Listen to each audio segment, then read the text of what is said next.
우리가 지금까지 나그네 길이라는 제목을 가지고 함께 은혜를 나누고 있습니다. 세 인물을 지금 살펴보고 있습니다. 그들의 삶을 통해서 우리들이 나그네로 이 땅을 어떻게 살아가야 할지, 또 그리고 그 여정에 하나님께서 우리에게 기대하시는 그 삶의 모습은 어떤 것인지 그 세 인물을 통해서 우리가 살펴보고 있습니다. 첫 번째 시간에 살펴봤던 인물이 야곱이라는 인물이었습니다. 야곱의 삶을 통해서 우리가 배웠던 것은 축복하며 사는 인생, 그 나그네 인생길에서 하나님께서 원하시는 모습이다라고 했습니다. 야곱이라는 인물은 원래 어떤 사람이라고 그랬죠? 속이는 자, 뺏는 자, 결코 실패하는 법이 없었습니다. 백전백승이었죠. 그가 자신의 이익을 위해서 사람들을 속였고 속이는 족족 다 넘어가게 되는 것입니다. 자신의 목적을 이루기 위해서 수단과 방법을 가리지 않았던 삶을 살았던 그입니다. 그런데 오늘 본문의 그는요, 그의 모습이 없어요. 130년이라는 긴 세월을 지내면서 그렇게 살다 보니까 야곱이 정말 인생이 중요한 것이 무엇인가 깨달음을 얻었습니다. 그가 깨달음을 얻었던 것은 뭐냐면, 내가 내 인생 나그네 길을 걸어가면서 하나님께서 주시는 축복의 진정한 의미, 또 결국 축복을 나누는 삶이 내 인생에서 모든 것이구나, 이것밖에 남는 것이 없겠구나, 그걸 알게 되었다라는 것입니다. 그래서 축복은 내가 어떻게 해서든지 놓고 놓지 않는 것이 아니고, 소유하기 위해서 쟁취하는 것이 아니라 하나님께 받은 축복을 다른 사람에게 나누어 주는, 내가 축복하는 사람으로 살아가는 것이 가장 큰 축복이구나, 그걸 깨달았다라는 것입니다. 우리 인생길에서 다른 사람을 축복하는 그런 삶의 모습들이 나타나기를 주님께서 기대하신다라고 함께 은혜를 나눴습니다. 두 번째 시간에 우리가 살펴봤던 것은 뭐냐면, 요셉의 형제들을 통해서 은혜로 사는 인생이다라는 그 마음이 우리 가운데 있어야 된다고 생각을 해봤습니다. 요셉의 형제들은요, 처음에 미움이 가득했던 사람들이죠. 그래서 요셉을 그의 노예로 팔아버렸던, 야곱을 또 속이기까지 했던 요셉의 형들이었다라는 것입니다. 그들의 죄악이 너무나 컸지만서도 그들은 처음부터 끝까지 계속해서 용서를 받게 되고, 그 은혜의 그 시간 가운데, 은혜의 자리 가운데 용납함을 받게 되더라는 것입니다. 그래서 그 은혜로 말미암아 그들은 요셉으로부터 용서를 받게 되고 또 애굽왕 바로 앞에 서게 되었는데, 그들의 행태라는 것은 별로 변화가 주어지지 않습니다. 뻔뻔하기 그지없어요. 그죠? 그들이 더욱더 애굽왕 얘기, 하늘 얘기 자체는 뭐냐면, 거기에서 나아가서 너희들이 직업이 무엇이냐 물어봤을 때 양치는 목자입니다, 여기까지만 대답하면 좋은데, 뭐가 잘났다고 거기에서 땅 주세요 라고 이야기까지 하는, 그래서 애굽왕 바로가 그들과 이야기를 하지 않죠. 그래도 내가 땅을 주려고 해도 너희들 앞에서는 주기 싫다라는 것이죠. 내가 그래도 이뻐하고 사랑할 만한 요셉하고 이야기해서 요셉이 그 일을 처리하겠다는 것이죠. 형들하고 이야기 안 합니다. 고센 땅에서 너희 형들, 내가 너를 봐서 이야기할 테니까 거기 살게 해라. 처음부터 끝까지 요셉 형들은 은혜 가운데 거하고 은혜로 살게 되는 인생이다라는 것입니다. 우리도 마찬가지예요. 우리가 하나님 앞에 감히 어떻게 나아갈 수 있습니까? 절대 나아갈 수 없죠. 처음부터 끝까지 뻔뻔함을 가지고, 담대함을 가지고 나갈 수 있는 이유가 뭐예요? 예수 그리스도의 은혜가 있기 때문에. 그런데도 우리는 그렇게 얘기하죠. 은혜의 장중에 붙들려 살고 있으면서도 이거 안 해주면 왜 이거 안 해주십니까 하나님? 뻔뻔하기 그지없죠.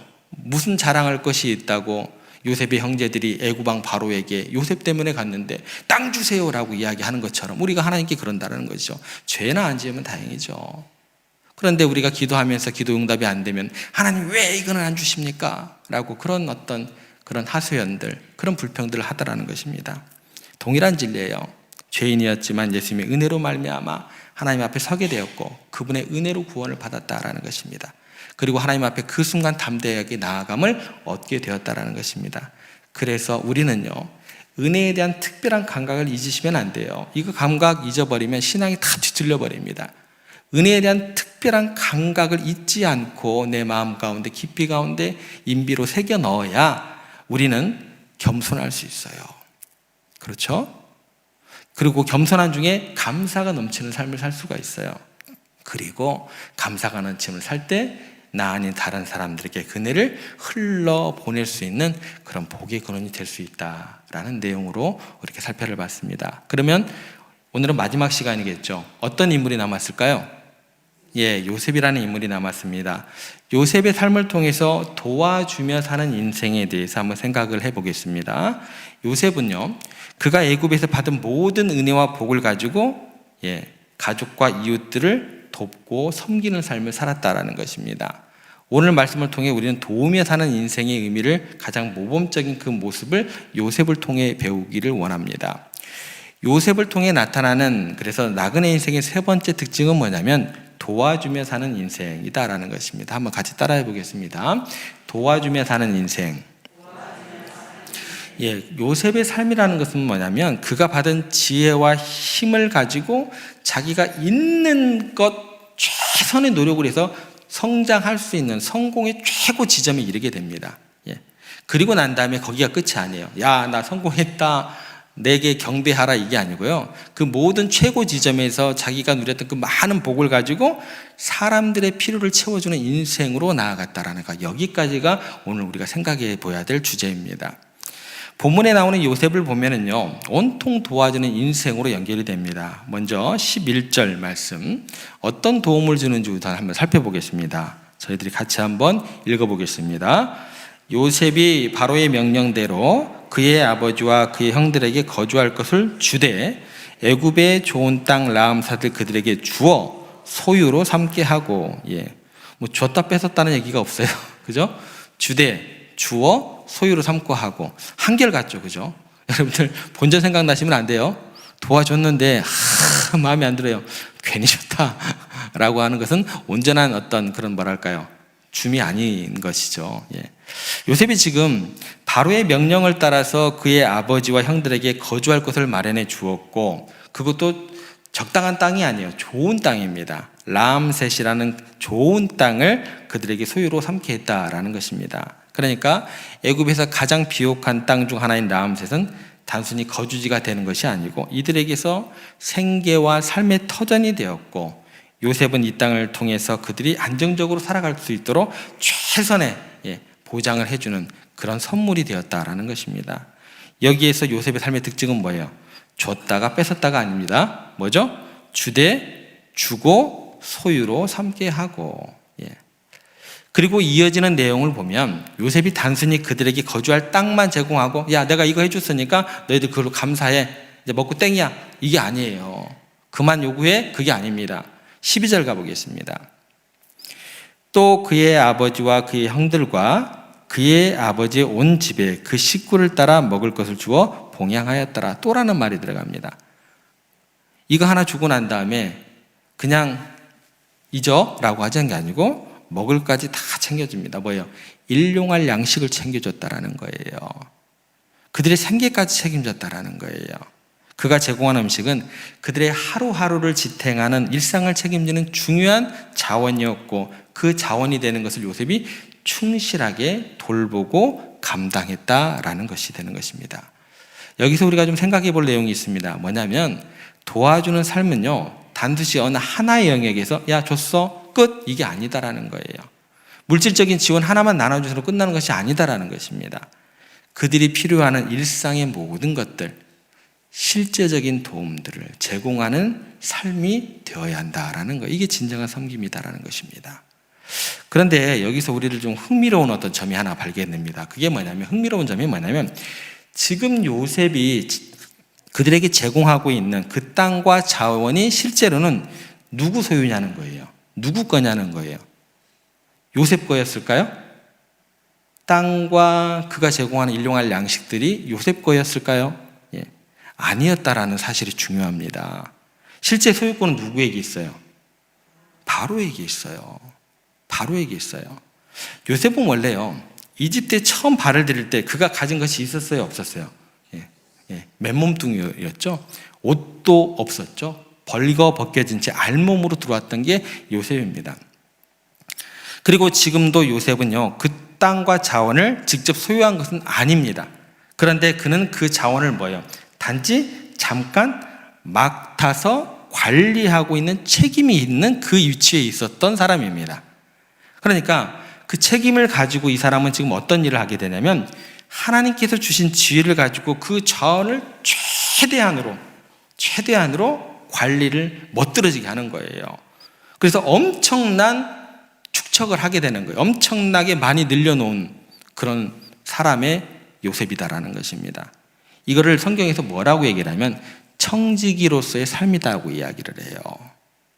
청지기 많이 들어보셨죠? 청지기라는 것은 뭐냐면 주인의 소유를 맡아서 관리하는 사람을 이야기를 해요. 자기 것이 아니에요.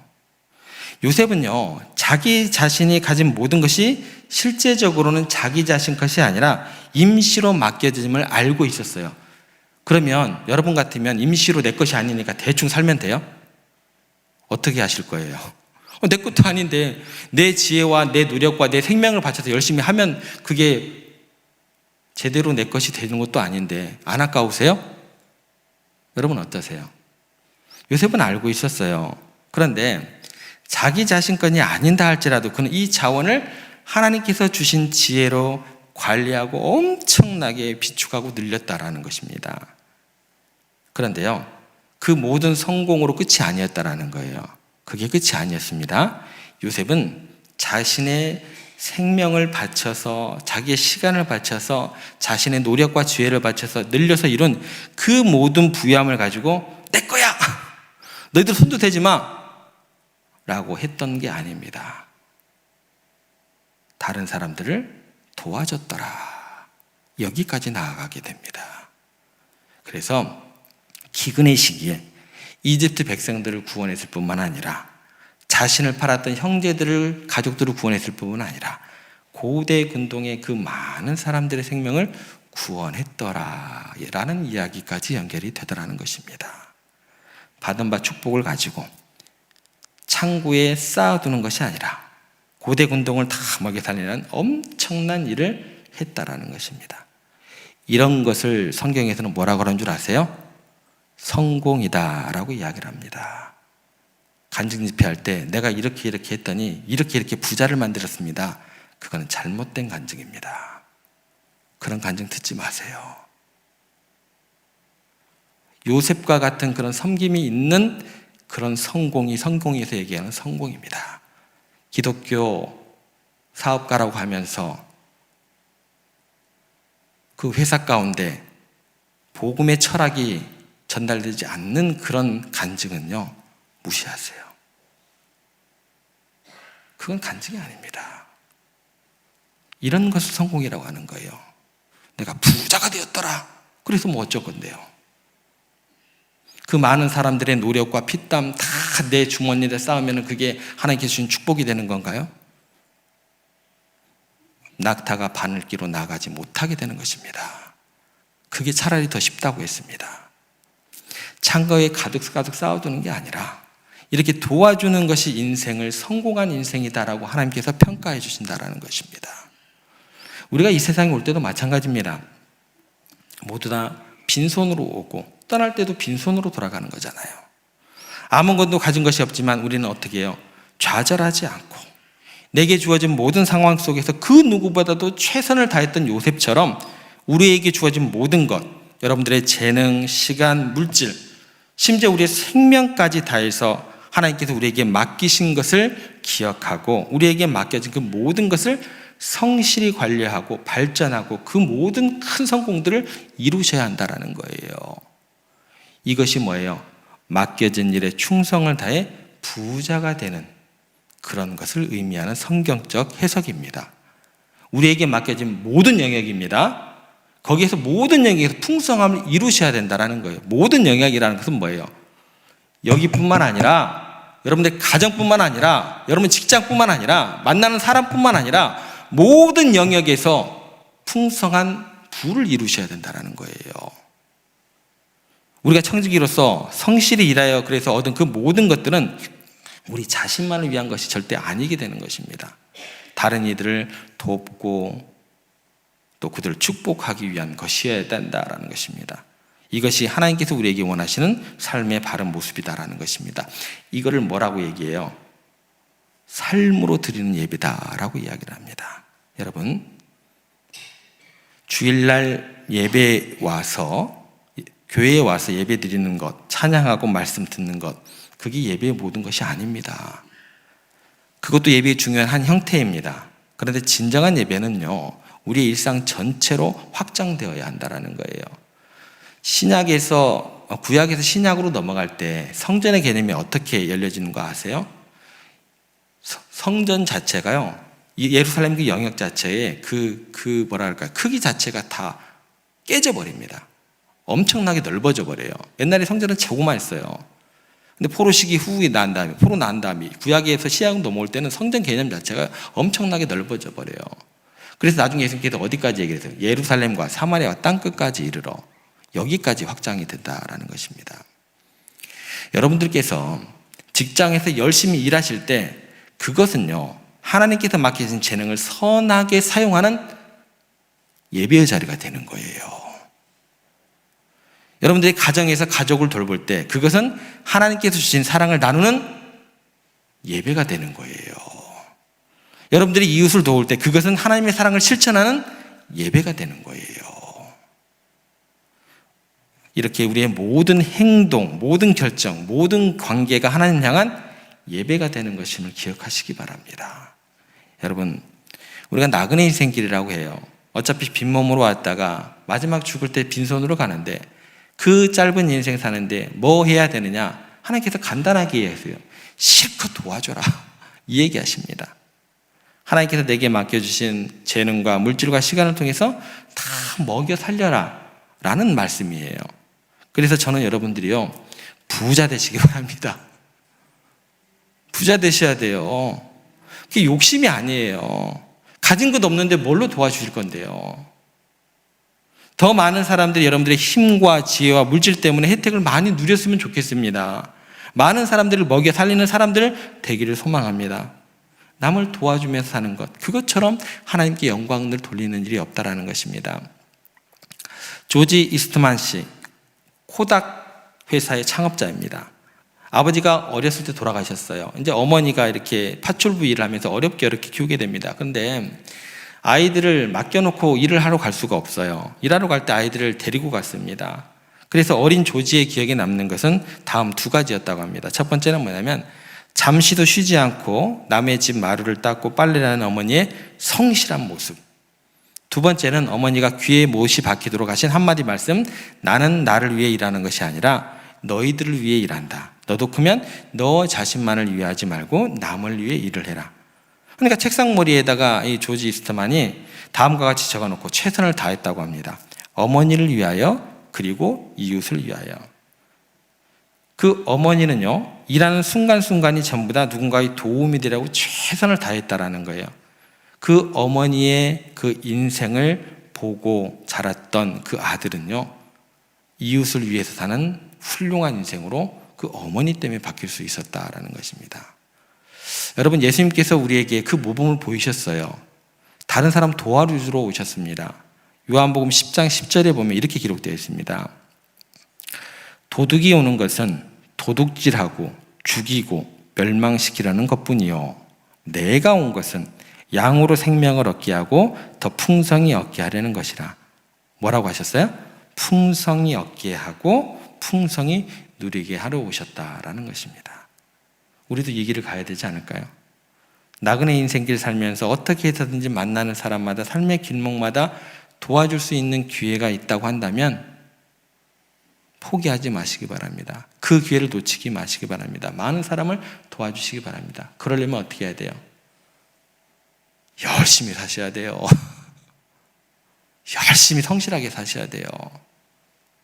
다른 사람들보다 더 열심히 성실하게 일하셔야 돼요. 오사카에서 나카사키로 가는 배를 타고 가는 미군인이 있었습니다. 선교를 마치고 첫 번째 선교지를 이제 향해서 가고 있었던 거예요.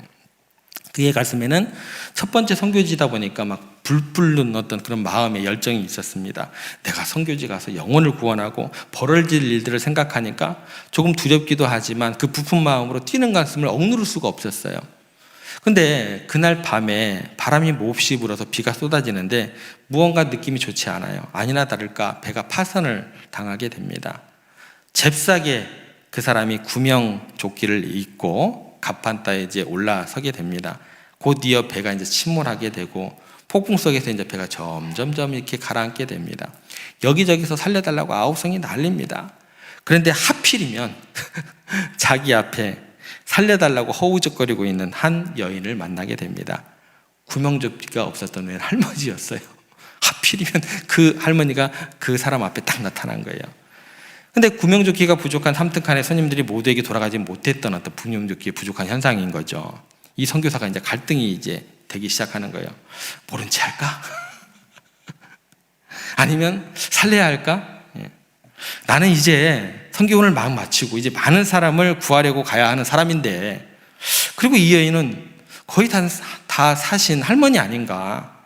그런지 내가 먼저 사는 것이 더 중요하지 않을까? 이런 생각이 들었어요. 그러나 그는 영혼을 살리려고 가는 사람으로서 그 할머니가 자꾸 눈에 밟히는 거예요. 모른 채 할 수가 없었어요. 그래서 구명조끼를 벗어서 할머니에게 입혀줬습니다. 그리고 그는 선교사로서 처음이자 마지막 설교를 그 할머니에게 하는 거예요. 할머니, 나중에 구출이 되면 다른 사람들에게 이 말을 전해주세요. 내가 할머니 대신으로 죽고 내 생명을 할머니에 드리는 것처럼 하나님은 사람이 되어 오셔서 모든 사람의 죄를 위해서 대신 죽었고 우리에게 생명을 주셨습니다. 그분의 이름은 예수님입니다. 이 사실을 믿으면은요, 영원히 살게 될 거예요. 이 말을 마친 뒤 청년은 깊고 깊은 어두운 바닷속으로 사라져 버렸습니다. 할머니에게 대신 생명을 주고 사라졌던 거죠. 구출된 그 할머니가 그 남은 생애 동안에 가는 곳곳마다 사람들을 만나면 이렇게 이야기를 합니다. 나는 예수가 누군지 몰랐습니다. 그런데 나 대신 죽은 그 청년이 말하기를 그분이 내 죄를 위해서 그 청년처럼 죽었다고 합니다. 그 말을 이 할머니가 할 때마다 눈물을 글썽이면서 그렇게 이야기를 하더라는 거예요. 그녀는 그의 남은 생애에 그 선교사를 대신해서 일평생 그렇게 예수 그리스도의 사랑을 전하면서 많은 사람들을 구원했다라는 이야기가 있습니다. 여러분, 우리 인생 되게 짧습니다. 나이가 많이 들어서 세상을 먼저 떠나시거나 젊은 나이에 갑자기 세상을 떠날 수도 있습니다. 그런데 중요한 것은요, 그 삶이 길든 짧든 우리가 영원을 바라본다고 했을 때 그 인생은 잠깐이에요. 영원 속에서 보면 아무것도 아니다라는 것입니다. 아무리 재물을 많이 쌓아도 그거 가져갈 수 없는 거 뻔히 다 아시잖아요. 그런데 그걸 그렇게 욕심을 내요. 믿는 사람들이 더 욕심을 내더라고요. 이 세상에서 아무리 유명해져도 결국 우리는 잊혀지기 마련입니다. 그런데 그렇게 유명해지고 막 뒤에 사람들 막 이렇게 거느리고 달고 싶은가 보더라고요. 우리 인생에서 진정한 의미가 무엇일까 고민해 보시기 바랍니다. 진짜 신앙이 무엇인지, 하나님 앞에 서서 겸비하고자 하는 마음들이 무엇인지 고민해 보시기 바랍니다. 여러분들이 답 다 잘 아시잖아요. 우리 인생은요, 전적으로 하나님의 은혜로 살아가는 인생입니다. 우리가 가진 모든 것, 심지어 우리의 생명조차도 하나님의 은혜입니다. 그러므로 우리는 이 은혜를 잊지 말고 더욱더 축복하는 삶을 살아가야 되는 존재들이다라는 것입니다. 그리고 하나님께서 우리에게 준 축복을 나 자신만을 위해서 쓰는 것이 아니라 다른 사람을 위해 나누는 삶이 진정으로 하나님 앞에서 의미 있는 삶이 될 수밖에 없다라는 걸 기억하시기 바랍니다. 결국 우리가 하나님께서 주신 은혜를 다른 이들과 나누는 삶만이 영원한 가치를 지니고 그 삶만이 하나님을 영광 돌리는 삶이 될 줄 믿으시기를 바랍니다. 여러분, 남은 인생 하나님 보시기에 존귀한 인생으로 그렇게 축복하며 나누면서 그렇게 서로 은혜를 주고받으면서 하나님께 영광을 돌리는 삶을 살아가시기를 주님의 이름으로 부탁드립니다.